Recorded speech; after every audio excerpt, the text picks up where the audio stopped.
Welcome to Jazz simple cooking. இன்றைக்கி நாம் வெண்டைக்காய் மசாலா எப்படி பண்ணுறதுன்னு பார்க்கலாம்.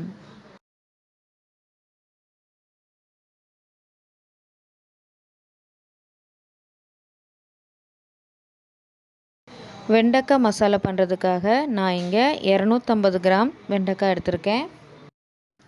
முதல்ல அதோட ஓரங்களை கட் பண்ணி ரெண்டாக கட் பண்ணி வச்சுக்கோங்க. அதுக்கப்புறமா ஒரு சைடு மட்டும் ரெண்டாக கட் பண்ணிக்கோங்க. இதே மாதிரி எல்லா வெண்டைக்காயும் கட் பண்ணி வச்சுக்கலாம்.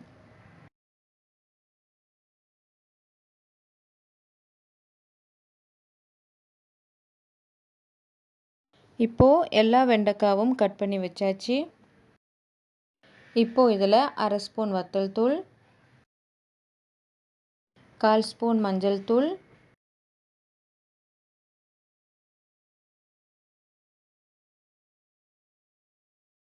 அரை ஸ்பூன் உப்பு சேர்த்துட்டு நல்லா மிக்ஸ் பண்ணி விட்டுக்கோங்க.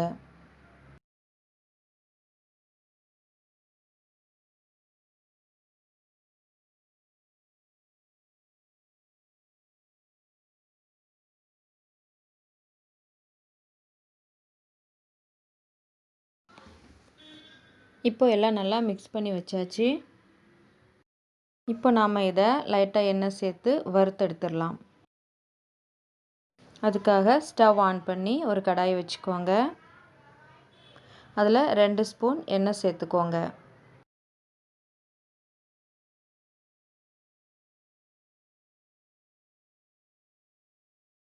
எண்ணெய் சூடானதும் நம்ம மசாலா சேர்த்து மிக்ஸ் பண்ணி வச்சுருக்கிற வெண்டைக்காவை சேர்த்துடலாம். சேர்த்துட்டு ஒரு 2-3 நிமிஷத்துக்கு வதக்கி எடுத்துடலாம்.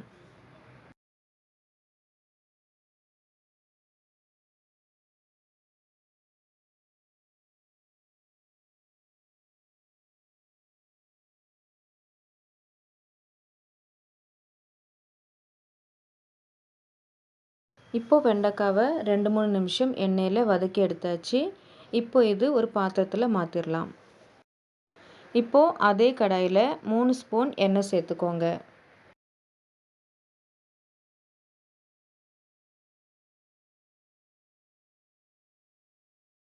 எண்ணெய் சூடானதும் அதில் அரை ஸ்பூன் சீரகம் சேர்த்துக்கோங்க.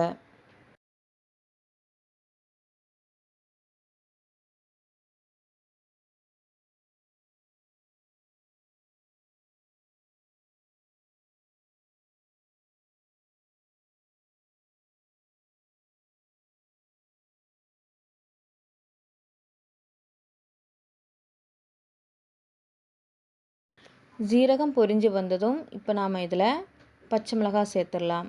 நான் இங்கே 2 பச்சை மிளகாய் சின்னதாக கட் பண்ணி சேர்த்துருக்கேன். பச்சை மிளகாய் சேர்த்து ஒரு நிமிஷம் வதக்கிக்கோங்க.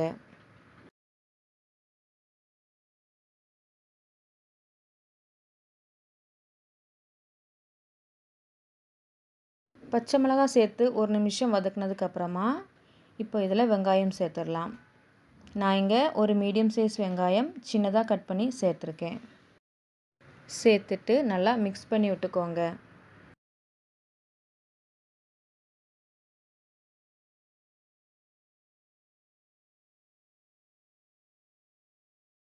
இப்போ இதில் கொஞ்சம் கருவேப்பிலை சேர்த்துடலாம். வெங்காயம் நல்லா வதங்கி வர்ற வரைக்கும் வெயிட் பண்ணுவோம்.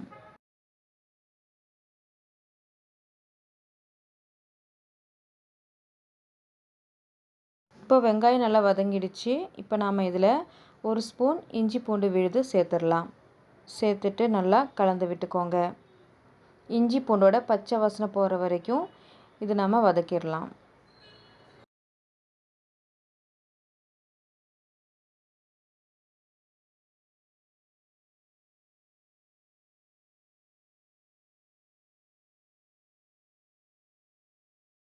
இஞ்சி பூண்டோட பச்சை வாசனை போனதுக்கப்புறமா 1/4 ஸ்பூன் மஞ்சள் தூள்,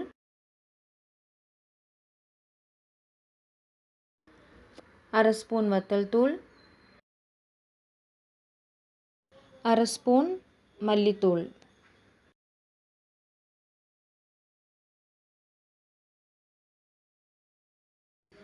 3/4 ஸ்பூன் கடலை மாவு. இதெல்லாம் சேர்த்து நல்லா கலந்து விட்டுக்கோங்க. மசாலாவோட பச்சை வாசனை போகிற வரைக்கும் நல்லா வதக்கிடலாம்.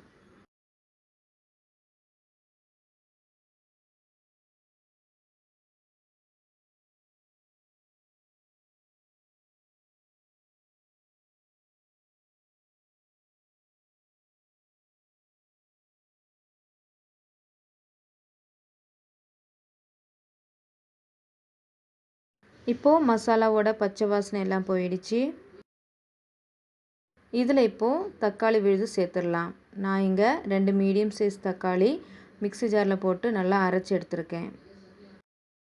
இப்போ நல்லா மிக்ஸ் பண்ணி விட்டுக்கோங்க.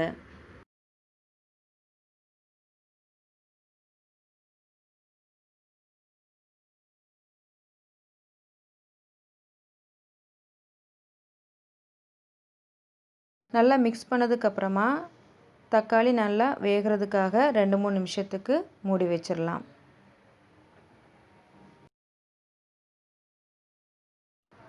இப்போ 2-3 நிமிஷம் போல் ஆயிருக்கு. இப்போ ஓப்பன் பண்ணி பார்த்துடலாம். இப்போ தக்காளி நல்லா வெந்துருச்சு. நல்லா மிக்ஸ் பண்ணி விட்டுக்கோங்க.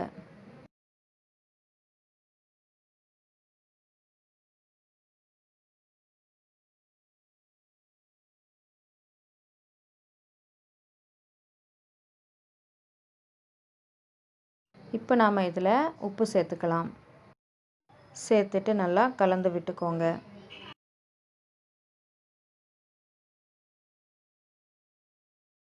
நல்லா கலந்து விட்டதுக்கப்புறமா இதில் இப்போது தண்ணி சேர்த்துக்கலாம். நான் இங்கே ஒரு பெரிய கிளாஸுக்கு 3/4 கிளாஸ் தண்ணி சேர்த்துருக்கேன். சேர்த்துட்டு நல்லா கலந்து விட்டுக்கோங்க.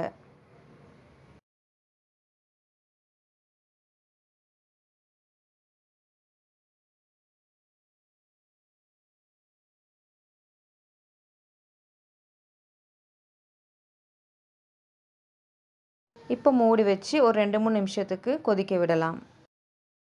இப்போ 2 நிமிஷம் போல் ஆயிருக்கு. இப்போ ஓப்பன் பண்ணி பார்த்துடலாம்.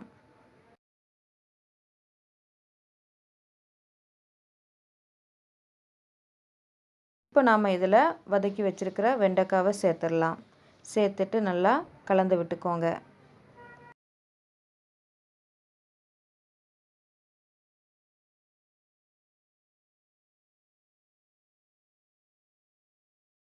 நல்லா கலந்து விட்டதுக்கப்புறமா மூடி வச்சு ஒரு 5 நிமிஷத்துக்கு வெண்டைக்காவை வேக விட்டுடலாம். இப்போ ஒரு 5 நிமிஷம் போல் ஆயிருக்கு. இப்போ நம்ம ஓப்பன் பண்ணி பார்த்துடலாம்.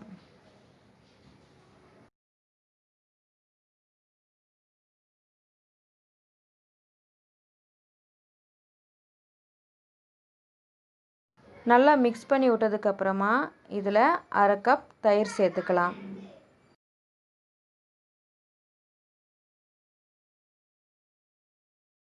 தயிர் சேர்த்து நல்லா மிக்ஸ் பண்ணிக்கோங்க.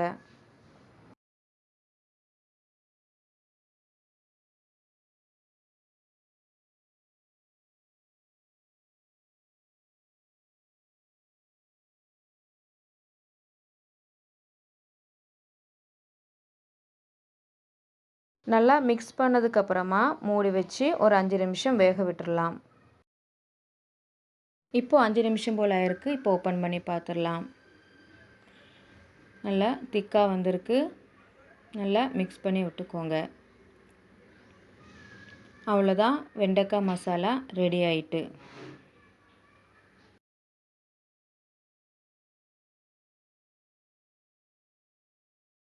இப்போ நாம் ஸ்டவ்வை ஆஃப் பண்ணிடலாம். இந்த வீடியோ உங்களுக்கு பிடிச்சிருந்தா லைக் பண்ணுங்கள், ஷேர் பண்ணுங்கள், மறக்காமல் சப்ஸ்கிரைப் பண்ணுங்கள். தேங்க்ஸ் ஃபார் வாட்சிங்.